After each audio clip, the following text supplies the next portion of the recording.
listening to the Balanced Life podcast with Chris and Mary, a podcast curated for people who are on a journey and looking for a community that will help you navigate the evolving dynamics of working smart and living well. Our weekly podcast will inspire, equip, and encourage you to be the most authentic version of yourself. Without further ado, here's your hosts, Chris and Mary.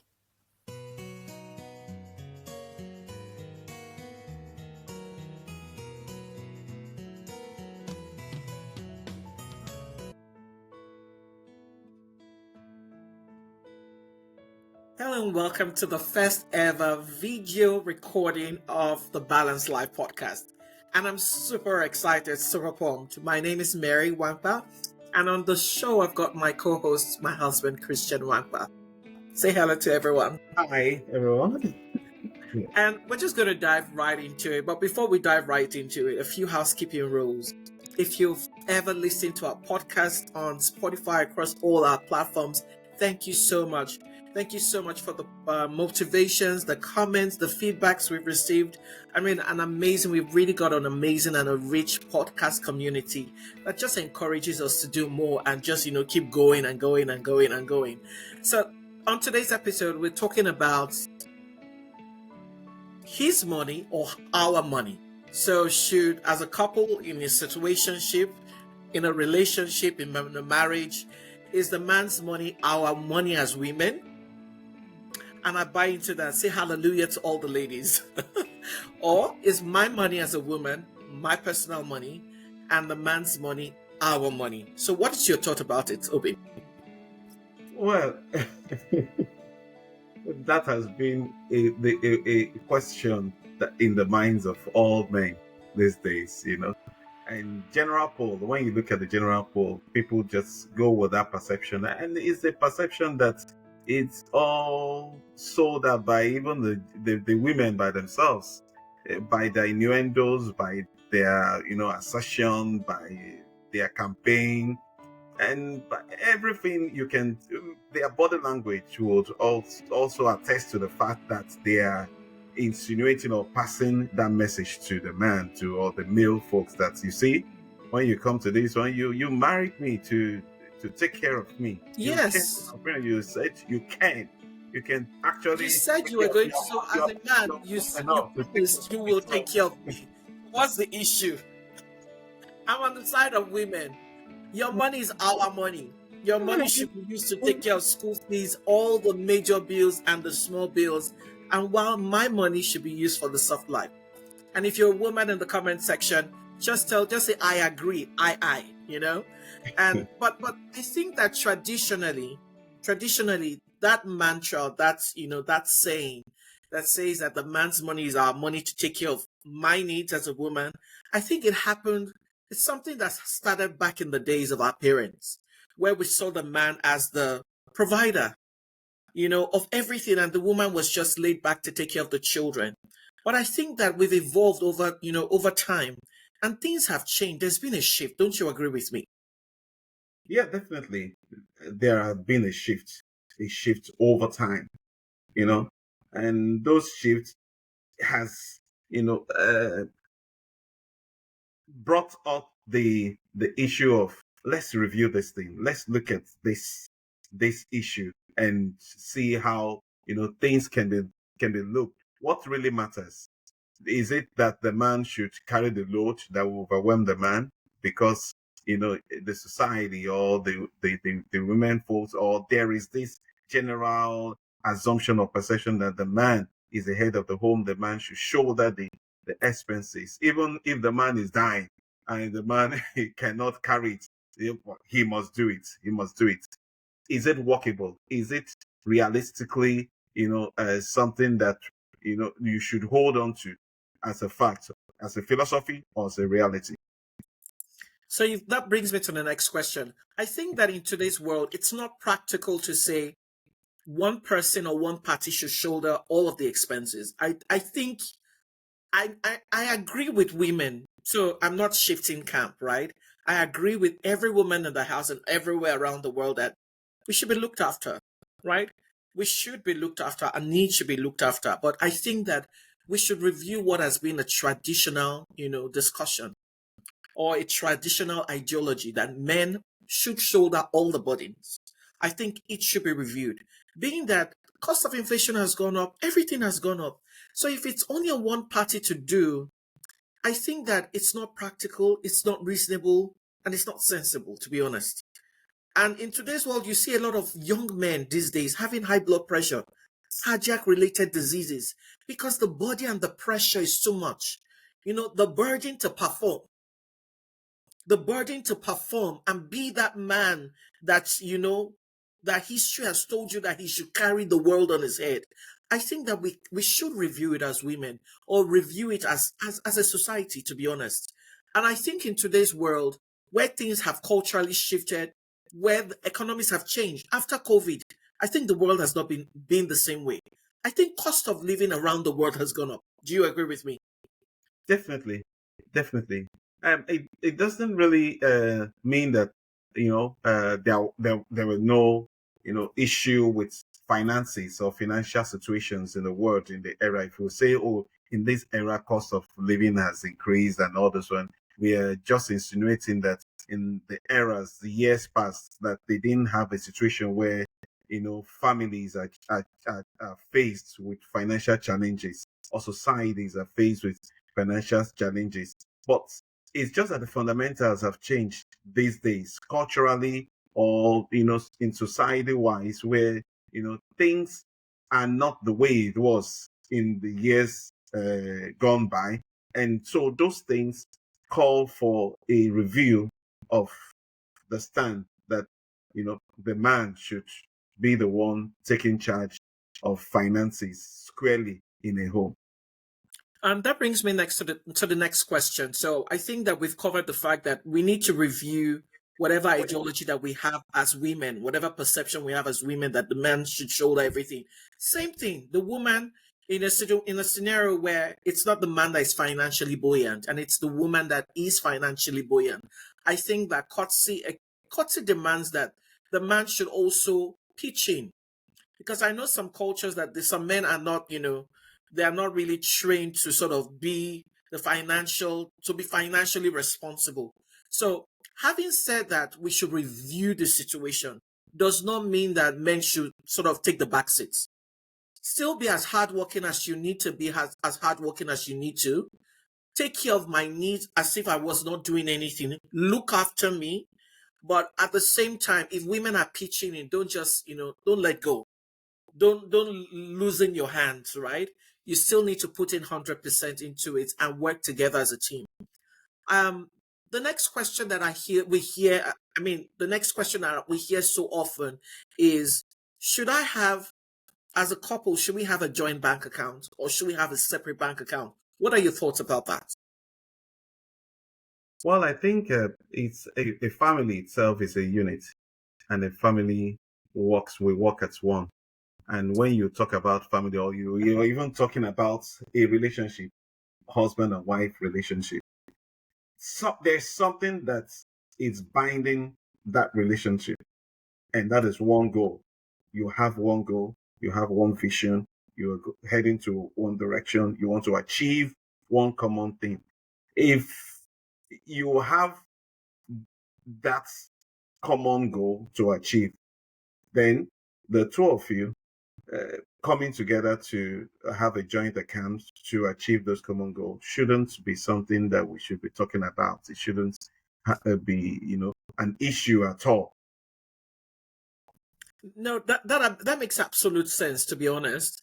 But I think that for that question to arise, joint or separate accounts, I think that question is generated or derived from a silent question. Does money and trust go together? Because where there's money issue, even if it was a business partnership, where there is money issue, I think there's an underlying problem of trust. So for us, and I'd like to be very practical for us, we didn't initially start out to be having joint accounts, separate account. It was always separate account, but we would have like family meetings, like, okay, this is what needs to be done. Okay, this person's finance can take care of this need. this person's income should take care of this need, and that's how it was distributed, but operating fundamentally from individual separate accounts. Is that correct? If memory Yes, serves me right, that's how we started initially. definitely. And then later on, as we evolved, and as a family, we began to evolve, and the kids moving from toddler level to preteen level, the bills and the expenditure became bigger. And then we now had to start saying, okay, let's start with a joint account. I think I think people don't understand what is the purpose of having a joint account. What it means to have a separate bank account. What does it mean to us for joint accounts? The purpose of a joint account as a couple or relationship, or in a situationship, as I always say. What's the purpose of the joint bank account? What's the purpose of a separate account in a situationship or in a relationship? What do you think? Yeah, I think the issue of finance is very, very, plays a significant role. When you come into a relationship or family unit, it's important. The knowledge of finance, it's critical for each party to understand and know finance. And these are financial principles. You understand, in the normal financial principles, you want to be able to organize your finances in such a way that it is project driven, and to make it systemic in a way, to have a structured system. If you put systems in place, it eases out a lot of complication. And so for us to have a joint account, it's like putting financial system in place so that things can go smoothly and there's no complications. And those joint accounts can be tailored to meet specific needs. And it helps you to have direction. It helps you to have focus, to say, okay, these are the things we want to achieve, and we want to save towards it, and we want to put it in this account. And you're able to build a form of, an organized life, family living, project driven, and in a way that you can also be able to have an objective analysis of how your expenses are if you have it as a joint account. And it's aside from that, it puts responsibility on each party to know, okay, this is our joint account, and this joint account, this is how we want to run it, and this is the amount that should be in these accounts. You have a target in that account, and everyone has an obligation to that account to bring in this revenue and do so. It all depends on the agreement between the two parties and how joint account works. If business, and there is that partnership kind of business, and in that partnership kind of business, if you're setting up that partnership kind of business, you have a partnership deed. And the partnership deed is where the two parties that are coming to form a partnership company agree together on terms that guides that partnership outfit. Okay, we are coming to set up this partnership outfit for this purpose, to do this type of business, and this is what is required. This is the capital that is required. This is how we'll do our operations. This is how we'll do our execution. And so when couple come together to have a joint account, there should be like a partnership agreement, a joint partnership agreement, or as to why are we setting up this joint account. So meaning there should be a purpose to it. There should be a purpose to it. It's not that we just had that couple that are having joint account. Let's have joint account. What? To Or what my purpose? neighbor or my best friend, they are doing joint account. And, and I think that there are different approaches to it, right? Joint account might not work for everybody. So you need to look at your peculiar circumstances to know what works for your situationship. So I think from what you have said, that joint account should have a purpose, but in operating a joint account, so that we don't make it like the marriage and finance is like a business partnership. I think it's more to say that the foundation is trust, and it operates by mutual rules, mutually agreed rules. So, for example, if you are going to go with the joint bank account approach, it means that you are going to be saying, okay, a portion of both our salaries, and sometimes it should not be like equal distribution of what the percentage is from both your salaries, because income level will differ. So either yourself or the person your spouse has, one of you has a higher income or probably the same, but the percentage distribution should be agreed, mutually agreed. So if you have a higher income, you should probably pitch in higher than the other person that is in that situationship with you. So the joint account, from what we've said, is it should be based on trust. It should have a purpose to it, meaning that if you are going to have a joint account, so it will be classified as this bank account is for your family name, towards mortgage, towards getting a property, towards an investment, towards school fees for your children. So that when you're paying school fees, it's not coming out of my account this month, coming out from your spouse's account the next month. There's a structured way that money goes out. There's a structured way for finance to flow out or flow in. If there is for the family common goal. So that's the purpose and the rules to it that we recommend. So we're not financial counselors, but this is just based on our experience that we recommend. So trust, purpose, some basic rules, and percentage agreement, that should be mutually agreed. Now, if you don't want to go with the joint partnership or joint bank accounts route, how do you think that you operate separate bank accounts rules, like marriage and combining it with your finance from an independent bank accounts perspective? What do you think? Well, a lot of people, have it based on their arrangements that each couple decides to go with. In some families might just decide, or couples can decide and divide their expenses based on, oh, I want you to handle this bit, I want you to handle this bit. So it's a spread. Like, for example, you can say, okay, for the housing expenses or for the children's school fees, I will take care of that. Or for food and everything, you take care of that. Some have those arrangements. They don't really want to, set up a joint account. They just handle those things based on mutual agreements on item basis, and they split those item basis. There are also situations where one party, mostly the man does not, believe in the fact that a woman, there are some people, society, or some kind of men that believe that, oh, I don't want my woman to contribute in taking care of expenses in the home, or taking care. I married this woman to take care of this woman, so the pride, the ego, the masculinity of that man comes in bear, and it doesn't matter. Even if he doesn't have any money, he has to borrow the money to meet up to that expenses, so he shoulders all the expenses and by himself totally. You understand? But yeah, but when we're looking at the ideal way of doing things, I still, in my own opinion, believe that the two of you are coming to form a unit.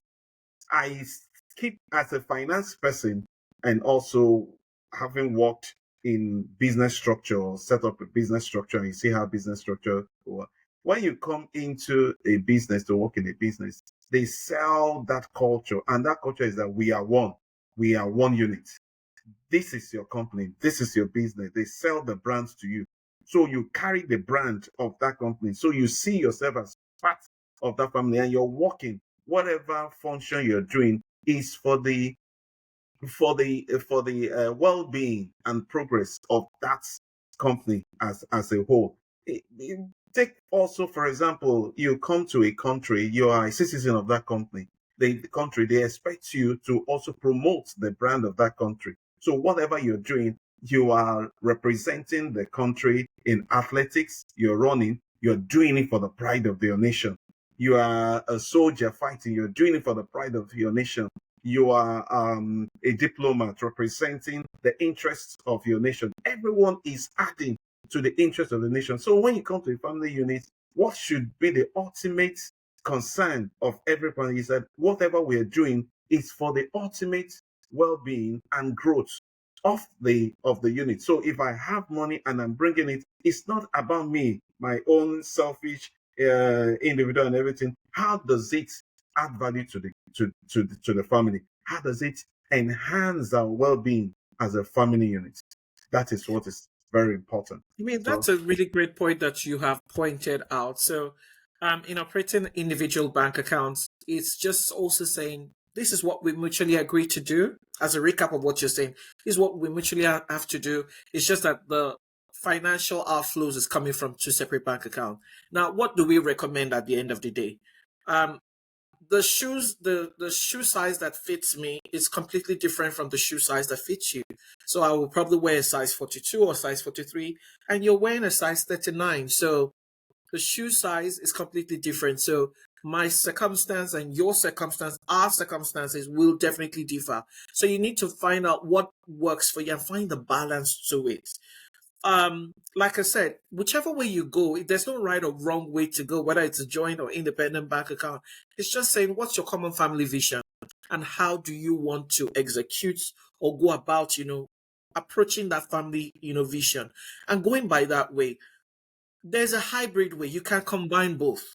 So you might not want to say, I want to put in 100% of my income as a joint account because personally, I don't think I want to do 100% of my income as a joint account. Same thing with my husband. But I think that it is because it takes away the independence from both of you. So I understand that we are one family unit, but there's some sort of level of independence you still need to operate with, to still maintain that individuality component of who you are, even if you're coming together as one. So I think a portion of my income, if I was going through a joint account route, just a portion of it, while I still maintain another portion for my personal expenses, so that when I want to buy pant or bra or sanitary pad, I don't think I've ever asked my husband, I want to buy pants or brazier from Kmart or Walmart or somewhere.